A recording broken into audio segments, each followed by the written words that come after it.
Olá, a partir de agora você está em Conexão Legal. Antes de iniciar esse programa, eu queria agradecer aos inúmeros e-mails que nós recebemos no iidc.org.br. Meu muito obrigado.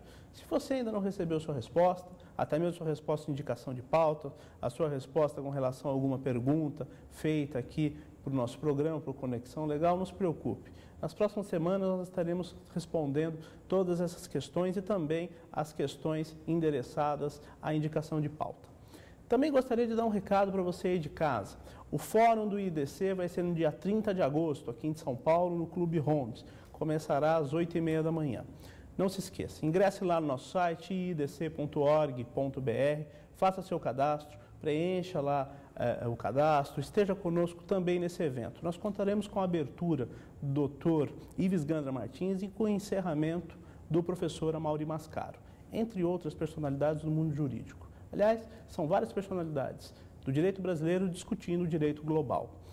Hoje, o nosso programa vai tratar, até antecipando um pouquinho do que vai ser discorrido lá no nosso fórum de globalização, monopólio estatal e lei postal. Nós vamos tratar especificamente da lei postal brasileira.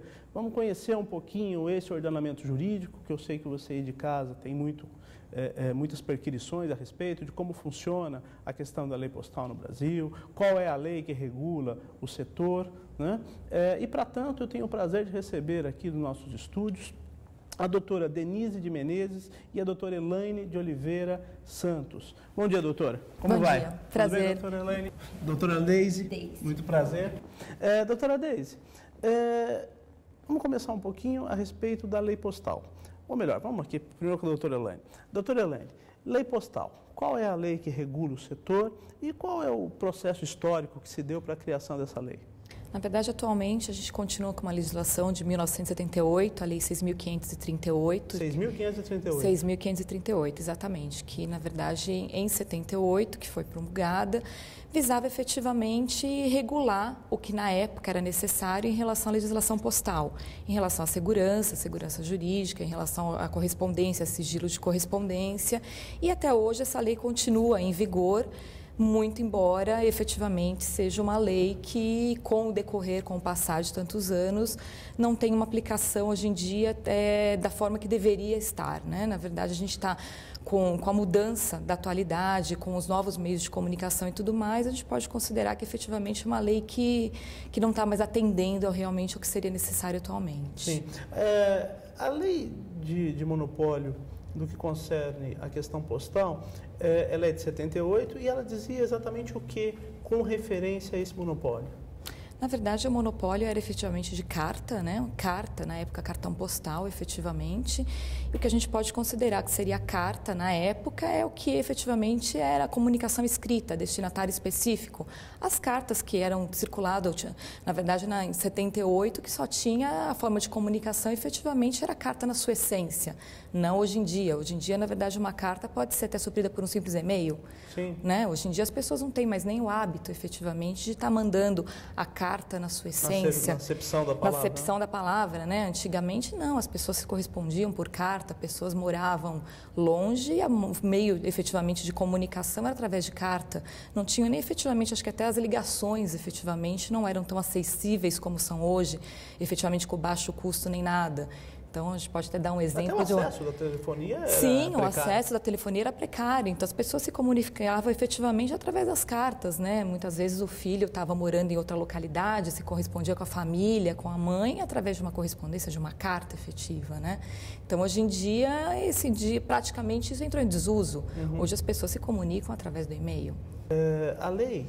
Essa lei que estabelece o monopólio postal, ela regula só a questão postal, ou seja, só a questão física, a questão civil, ou ela também regula outros méritos, por exemplo, a questão criminal? Sim, na verdade, ela regula também a questão criminal, né? Inclusive, quem infringe o monopólio postal é condenado criminalmente também, né? Inclusive, hoje em dia, tem inúmeros processos no judiciário em relação à parte criminal da legislação postal. Então, na verdade, há infringência na parte civil e consequentemente, com isso, é comunicado efetivamente em relação ao Ministério Público e instaura-se um processo na área criminal também. Há uma tipificação também da conduta? Sim, da mesma conduta, exatamente. A lei postal? Na área criminal, sem dúvida.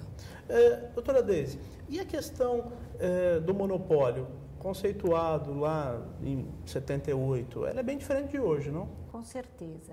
Na época de 78, nós vivíamos um momento político totalmente diferente do atual. E vivíamos também um momento social diferente, como a doutora Elaine colocou. Então, a questão política da época, que nós vivíamos a questão da ditadura, exigia-se uma proteção da segurança nacional, a Constituição de 78 já falava sobre a proteção do sigilo de correspondência. Então, tanto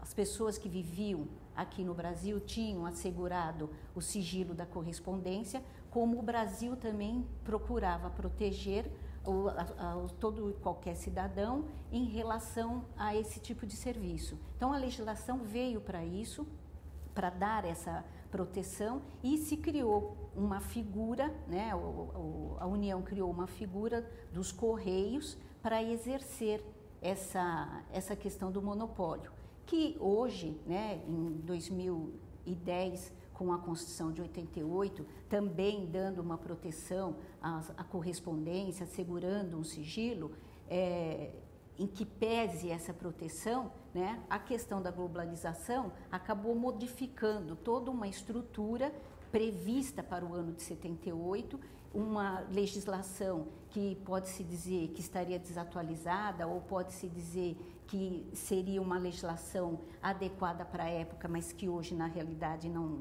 encontra essa adequação, por causa que o sistema de globalização exige respostas muito mais rápidas, né? Enquanto se levava dias para você receber uma correspondência, hoje você consegue até no celular mandar um e-mail ou mandar uma mensagem que poderia ser considerada também uma missiva, uma correspondência. Então, o mundo mudou com isso. Sim. Aliás, a senhora entrou num ponto interessante, porque se nós analisar o texto frio da lei, um SMS poderia ser uma carta. Sim, com certeza. Tem um destinatário específico e é escrito. E o que acontece? A legislação, né, eu entendo que na realidade a legislação precisaria ser adaptada, deveria ser interpretada de forma mais elástica. E os Correios... Elástica de um ponto e restritiva do outro. Restritiva do outro, sim. Elástica no sentido de que você teria que analisar a lei... Ponto a ponto, né? Em função de toda a modernidade, de tudo o que a globalização traz, porque a globalização ela é necessária, de forma geral, né? Ela é necessária, faz parte do irreversível, não tem como se voltar, é um instrumento que as pessoas, queiram ou não, acabam aderindo, né?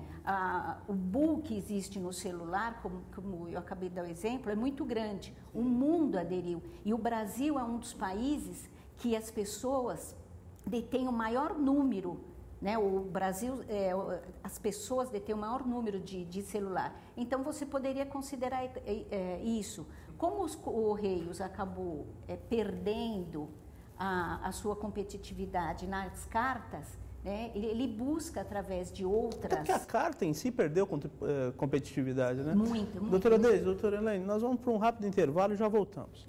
Você de casa, não se esqueça, dia 30 de agosto nós temos um compromisso com o direito global.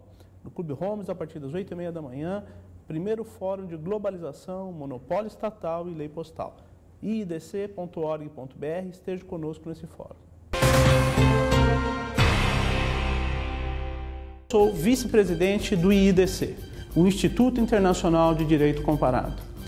A missão principal do nosso instituto é integrar todos os seres em uma sociedade melhor, desenvolver não só o direito, mas também o indivíduo.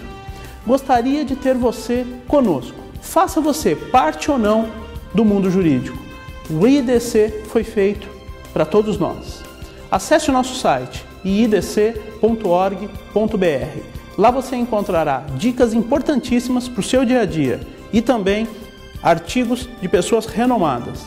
O Instituto Internacional de Direito Comparado também está com você no que tange a promoções. Lá, você preenchendo o seu cadastro, você pode receber um livro do professor Régis Oliveira, presidente do nosso instituto, e por vezes também de entrevistados.